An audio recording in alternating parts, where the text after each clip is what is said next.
And we're back. When we broke for a commercial, I was discussing my buddy Dave Champion on Facebook. He was bemoaning the fact that, and he hates Trump, bemoaning the fact that Donald Trump, it looks like that Sarah Palin may be his running mate. And I was saying, hey, first, she's the good looking, one of the best looking women in politics, which is always a plus, rather than looking at someone like Hillary, right? And then turned to stone. So, and then there's the other thing was about her is, he was all upset that because he said that she felt that the Bible should be integrated into the Constitution, and I pointed out to him that should and would mean two different things, because he's all afraid that if Trump is elected president, that all kinds of horrible things are going to happen in the Constitution, and I don't believe they are, because there are still protections there regardless, and they couldn't be damaged any worse than Bush. And Bill Clinton and well, both Bushes and this idiot we have now in office, what they've done to us. So when you take the last four presidents, it's just been a complete disaster, because we've been going more and more into what George Bush Sr. stated. He went about his 1,000 points of light, but he was the first president that actually went on the record as talking about this new world order. And if you don't think he's one of them, and the Bush family aren't new world order, then guess again, because they're not only new world order, but they're in like the second level. I mean, there's a top level, and they're the kings and queens, and then you got the Bushes, and they're in that second strata. And they're, if you like having any type of freedoms, then you're not going to like the New World Order. Absolutely, and people might be wondering that's watching this, what this has to do with Nye County. And in my mind, it has everything to do with Nye County. One of the major topics that was discussed again today that's near and dear to many people's hearts is the issue of wells and groundwater in our basin.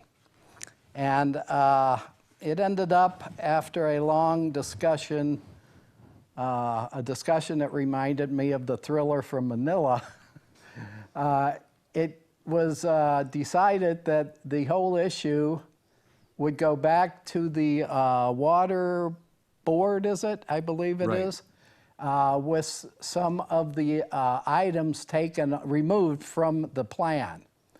Now, if you followed this, you know what I mean. If you haven't, I can't explain it. But anyway, if we think back to our founding only 240 years ago this year, now that might seem like a long time to some people, but it's a drop in the bucket. 240 years is zoom. At any rate, can you imagine people that founded our country listening to people discuss how much water we should be allowed? And we talk about the Constitution and our liberties and our rights, the Bill of Rights, and it would astound and disgust, I'm sure, most of the founding fathers to hear discussions about water. Now we're in, our 15th year of drought or something, and certainly there are things we have to do.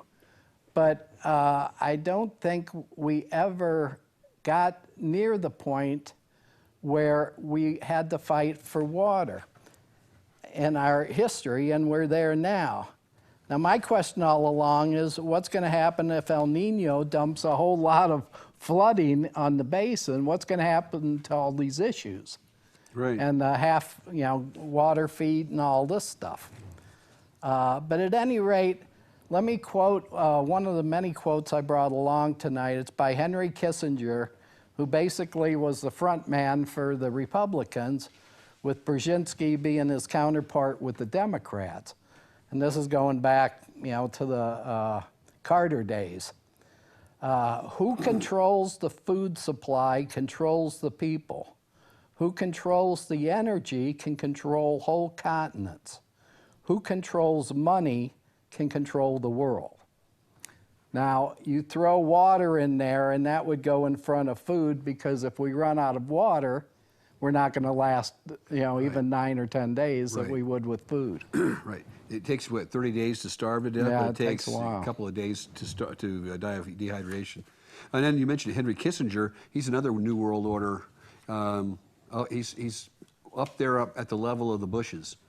He would be like that second tier. The third tier down would be a lot of modern industrialists that own, multinational corporations, very wealthy people that, the movers and shakers in and around Wall Street, but they haven't been around long enough and set their appendages into other family bloodlines in order to get that to the second level. Right there, there's third level.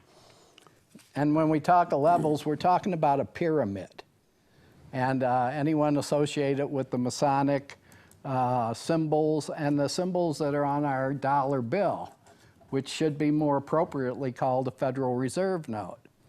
And like I said in the last show we did, nothing is more important to the American people than money, or to the world's people for that matter. And it Most of the world's people. Yeah, most of the world's people. Because it controls everything. We kill for money. We will die for money, much more than we will almost any other thing. But at any rate, despite its importance in all our lives, so few people understand it. What is fiat money? It's a note, as it turns out. Right. It's a note issued by someone other than our government, by this institution called the Federal Reserve, which, like I said, is not federal, and they have no reserves. Right. In 1913, on this island off Georgia, they got together basically and had... Was it 1913? Because I thought it was 1906 is when they had the meeting. No, they had a series of meetings leading up to Jekyll Island. And it basically, during the summer, and this is at a home owned by J.P. Morgan, who was the banker, way more than Rockefeller. Rockefeller was in oil. And again, when I say these terms, banking, oil, throw in health care, and that controls our country, basically. That controls our economy, that controls everything, just about. All industries outside of maybe chemical or things like that are subservient, and even chemical is subservient to petroleum. I don't mean to cut you off. I just, when you mentioned oil and the Rockefellers, it's my understanding, studying my history, is that the Rockefellers are the ones that basically created this myth about fossil fuels, and that oil is not really a fossil fuel. Because if it's designated a fossil fuel, that means there's a finite amount of it, and there's a growing number of people now that have discovered that when you go back and you start pumping a well it's gone dry, and 20 years, 30 years later, they were just testing, and there's plenty of oil there, and so it is a renewable resource, and this is what I've been learning, is that the fossil fuel myth was created like in the early 1900s by Rockefeller in order to make it more difficult to, well, not difficult, but so he could raise the price on it, basically. Right, and control. And if it's a finite resource and the source is dwindling, then you can put a higher price on it, and that's what's been happening for years. And now it's really funny is remember 5-10 years ago, people were going on and on and on about this.